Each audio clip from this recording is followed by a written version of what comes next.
Hello friends, welcome to offer ഓഹരി. നമ്മൾ discuss ചെയ്യാൻ പോകുന്നത് ചാർട്ട് നോക്കി നമുക്ക് എങ്ങനെ നല്ല രീതിയിൽ ടെക്നിക്കൽ ലെവൽസ് മാർക്ക് ചെയ്യാമെന്ന് നോക്കാം. അത് നമുക്ക് ഈ ഒരു മെത്തേഡ് ഏത് ചാർട്ടിലും വേണമെങ്കിലും യൂസ് ചെയ്യാവുന്നതാണ്. അപ്പോൾ ഞാനിപ്പോൾ ഇവിടെ എടുത്തിരിക്കുന്നത് നിഫ്റ്റിയുടെ ഇൻഡെക്സിൻ്റെ ചാർട്ടാണ്. അപ്പോൾ മാർക്കറ്റ് നമുക്ക് 4-ാം തീയതി കാണാൻ സാധിക്കും. നല്ല രീതിയിൽ അപ്സൈഡ് ആണ് പോയിരുന്നത്. നല്ല രീതിയിൽ നമുക്കൊരു ട്രെൻഡ് ലൈൻ ഇവിടെ മാർക്ക് ചെയ്യാൻ സാധിക്കുന്നതാണ്, മുകളിലും താഴെയും.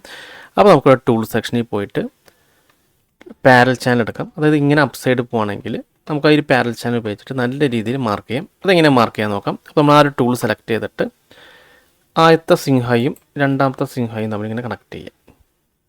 അതിനുശേഷം നമുക്ക് താഴേക്ക് കൊണ്ടുവരാം. ആ ലോ തമ്മിൽ കണക്ട് ചെയ്യാം. കണ്ടോ? അപ്പോൾ നല്ല രീതിയിൽ പെർഫെക്റ്റ് ആയിട്ട് നമുക്ക് അത് മാച്ച് ചെയ്തിട്ടുണ്ട്. അതായത് ഈ രണ്ട് ഹൈയും തമ്മിൽ കണക്റ്റ് ആയിട്ടുണ്ട്. അതുപോലെ തന്നെ ഈ ലോകൾ തമ്മിൽ കണക്റ്റ് ആയിട്ടുണ്ട്. ഇനി നമുക്ക് ഇതിനകത്ത് റെസിസ്റ്റൻസ് ആണ് കണ്ടുപിടിക്കേണ്ടത്. റെസിസ്റ്റൻസ് എന്ന് പറയുമ്പോൾ നമുക്ക് ഈ ഒരു ലെവൽസ്, അതായത് ഈ ടച്ച് ചെയ്യുന്ന ഏരിയ ആണ് നമുക്ക് റെസിസ്റ്റൻസ് ആയി എടുക്കേണ്ടത്.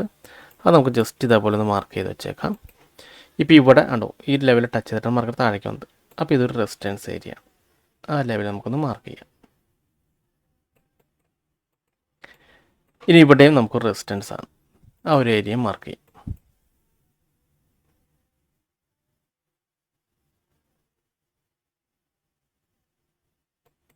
നമുക്കിവിടെ കാണാൻ സാധിക്കുന്നുണ്ടോ, ഈ റെസിസ്റ്റൻസ് മാർക്ക് ചെയ്തു ഉണ്ടോ, ഇവിടെ അത് സപ്പോർട്ട് എടുത്ത് തിരിച്ച് കയറി ഉണ്ടോ. അപ്പോൾ നമ്മൾ അടുത്ത ദിവസത്തെ ലെവൽസ് അത് മാർക്ക് ചെയ്ത് വെച്ചേക്കാം. ഇനി ഇത് ബേസ് ചെയ്തിട്ട് വേണം നമുക്ക് അടുത്ത ദിവസത്തെ ട്രേഡ് പ്ലാൻ ചെയ്യാനായിട്ട്. അതായത് ഈ ഒരു ട്രെൻഡ് ലൈൻ താഴെ ബ്രേക്ക് ഔട്ട് ചെയ്യുമ്പോൾ ഈ സപ്പോർട്ട്, ഇപ്പോൾ സപ്പോർട്ടായിട്ട് നിൽക്കണം, ഈ സപ്പോർട്ടും ബ്രേക്ക് ചെയ്യുമ്പോൾ നമുക്ക് അവിടുന്ന് ഷോർട്ട് പോകാം. അതല്ല ഇത് മുകളിലേക്ക് ബ്രേക്ക് ചെയ്യുകയാണെങ്കിൽ നമുക്ക് അവിടുന്ന് ബൈയിലേക്ക് പോകാവുന്നതാണ്. നമുക്ക് ജസ്റ്റ് ചെക്ക് ചെയ്ത് നോക്കാം.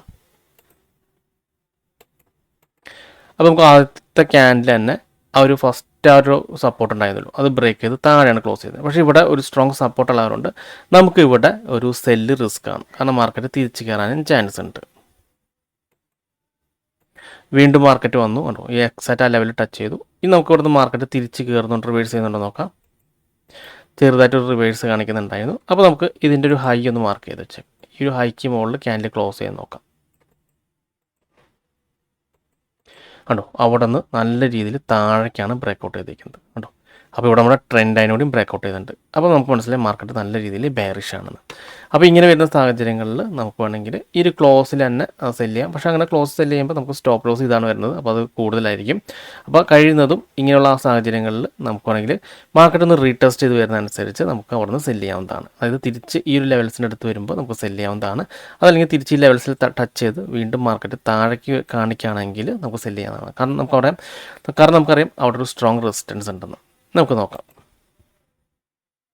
മാർക്കറ്റ് അവിടെ നിന്ന് താഴേക്ക് വരാണ് ചെയ്തത്. വീണ്ടും മാർക്കറ്റ് തിരിച്ച് കയറുന്നുണ്ട്.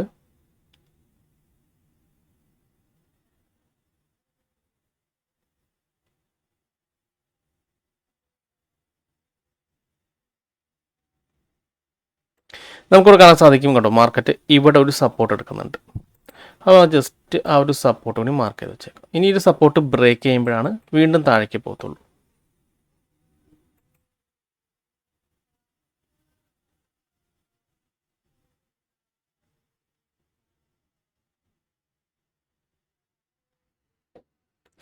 കണ്ടോ, മാർക്കറ്റ് ആ ഒരു ലെവലിൽ ടച്ച് ചെയ്തു കണ്ടോ, നമ്മുടെ ആ റെസിസ്റ്റൻസ് ലെവലിൽ ടച്ച് ചെയ്തിട്ടുണ്ട്. ഇനി ഇവിടുന്ന് സെൽ ചാൻസ് വരാൻ ചാൻസ് കൂടുതലാണ്. ഇനിയിപ്പോൾ ഇവിടുന്ന് ഒരു റെഡ് ക്യാൻഡിലൊക്കെ വരാണെങ്കിൽ നമുക്ക് ഇവിടുന്ന് ഷോർട്ട് ചെയ്ത് ഈ ഒരു ലെവൽസിൻ്റെ മുകളിൽ നമുക്കുണ്ടെങ്കിൽ സ്റ്റോപ്പ് ലോസ് ആണാവുന്നതാണ്. ഓക്കെ, നമുക്കിവിടെ ആ ഒരു റെസിസ്റ്റൻസ് ഹിറ്റ് ചെയ്തു, ഒരു റെഡ് ക്യാൻഡിൽ ഇവിടെ വന്നിട്ടുണ്ട്. ഓക്കെ, അപ്പോൾ നമ്മൾ ഇവിടെ സെല് ചെയ്യുന്നതായിട്ട് ഇങ്ങനെ വരുമ്പോൾ സെല് ചെയ്യുന്നതായിരിക്കും. അപ്പോൾ നമുക്ക് വേണമെങ്കിൽ ഇവിടുന്ന് ഷോർട്ട് ചെയ്യാവുന്നതാണ്. നമ്മൾ ഇതിൽ ലെവൽസിൻ്റെ മുകളിൽ നമുക്ക് ഈ റെസിസ്റ്റൻസ് ലെവൽസിൻ്റെ മുകളിൽ സ്റ്റോപ്പ് ലോസ് കാണാവുന്നതാണ്. കണ്ടോ, നല്ല രീതിയിൽ താഴേക്ക് വന്നു.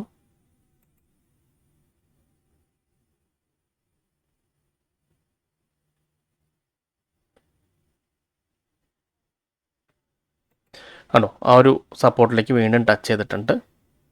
ഓക്കെ, ഇനി ഈ സപ്പോർട്ട് ബ്രേക്ക് ചെയ്ത് നോക്കാം. അപ്പോൾ നമ്മൾ ഇവിടെ ഷോർട്ട് ചെയ്യുകയാണെങ്കിൽ നമുക്ക് വേണമെങ്കിൽ ഇവിടുന്ന് എക്സിറ്റ് ചെയ്ത് മാറാം. കാരണം നമുക്കറിയാം ഇവിടെ ഒരു സപ്പോർട്ട് ഉണ്ടെന്ന്. അതല്ലെങ്കിൽ ഈ ഒരു സപ്പോർട്ട് ബ്രേക്ക് ചെയ്യുന്നുണ്ടോ എന്ന് നമുക്കൊന്ന് വെയിറ്റ് ചെയ്യണം.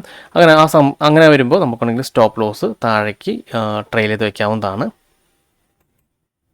കണ്ടോ, അവിടെ നിന്ന് ഒരു റിവേഴ്സ് ആണ് കാണിക്കുന്നത്. എക്സാക്റ്റ് ആ പോയിന്റിൽ നിന്ന് റിവേഴ്സ് കാണിക്കുന്നുണ്ട്. കണ്ടോ, മാർക്കറ്റ് അവിടെ നിന്ന് റിവേഴ്സ് ചെയ്തു.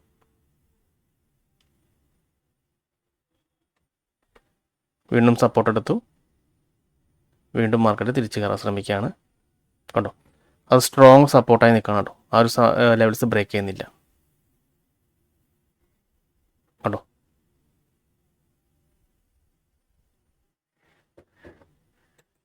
അപ്പോൾ ഇവിടെ മാർക്കറ്റ് ക്ലോസ് ചെയ്തിരിക്കുകയാണ്. അപ്പോൾ നമ്മൾ മാർക്ക് ചെയ്യുന്ന ലെവൽസ് പെർഫെക്റ്റ് ആയിരുന്നു. അപ്പോൾ ഇതേപോലെ തന്നെ നിങ്ങൾക്കും അടുത്ത ദിവസത്തെ ചാർട്ട് പാറ്റേൺസ് നോക്കി ഇങ്ങനെ ലെവൽസ് മാർക്ക് ചെയ്തിട്ട് ട്രേഡ് ചെയ്യാവുന്നതാണ്. അപ്പോൾ ഇതിൽ നിങ്ങൾക്ക് ചെറിയൊരു ഐഡിയ കിട്ടുമെന്ന് വിചാരിക്കുന്നു. അപ്പോൾ നിങ്ങൾ ആദ്യം ജസ്റ്റ് ഒന്ന് പ്രാക്ടീസ് ചെയ്ത് നോക്കാം. നല്ല ചാർട്ടുകൾ നോക്കിയിട്ട് നമുക്കിത് ഇൻഡെക്സ് മാത്രമല്ല സ്റ്റോക്സിലൊക്കെ നോക്കാവുന്നതാണ്. അപ്പോൾ നല്ല രീതിയിൽ പാറ്റേൺസ് ഒക്കെ ഇതുപോലെ കാണുകയാണെങ്കിൽ ജസ്റ്റ് ഇതുപോലെ ലെവൽസ് മാർക്ക് ചെയ്യുക. എന്നിട്ട് ഇതുപോലെ തന്നെ നമുക്ക് ജസ്റ്റ് നോക്കാവുന്നതാണ്. അപ്പോൾ നമ്മൾ ആദ്യം പേപ്പർ ട്രേഡ് ചെയ്ത് പ്രാക്ടീസ് ചെയ്ത് നല്ല രീതിയിൽ വർക്കൗട്ട് ആണെന്ന് തോന്നിക്കഴിഞ്ഞാൽ മാത്രം റിയൽ ട്രേഡ് ചെയ്യാൻ ശ്രമിക്കാം. അപ്പോൾ നമ്മളൊരു എഡ്യൂക്കേഷൻ പർപ്പസിന് വേണ്ടി ചെയ്തൊരു വീഡിയോ ആണ്. അപ്പോൾ ഈ വീഡിയോ നിങ്ങൾക്ക് ഇഷ്ടപ്പെട്ടിട്ടുണ്ടെങ്കിൽ ഈ ചാനൽ സബ്സ്ക്രൈബ് ചെയ്യാൻ മറക്കരുത്. അതുപോലെ തന്നെ നിങ്ങൾക്ക് എന്തെങ്കിലും ഡൗട്ട്സ് ഒക്കെ ഉണ്ടെങ്കിൽ ഈ കാണുന്ന വാട്സപ്പ് നമ്പറിലേക്ക് എനിക്കൊന്ന് മെസ്സേജ് തന്നാൽ മതി. അപ്പോൾ മറ്റൊരു വീഡിയോയുമായി ഞാൻ വീണ്ടും അടുത്ത ദിവസം വരാം. അതുവരെ നന്ദി, നമസ്കാരം.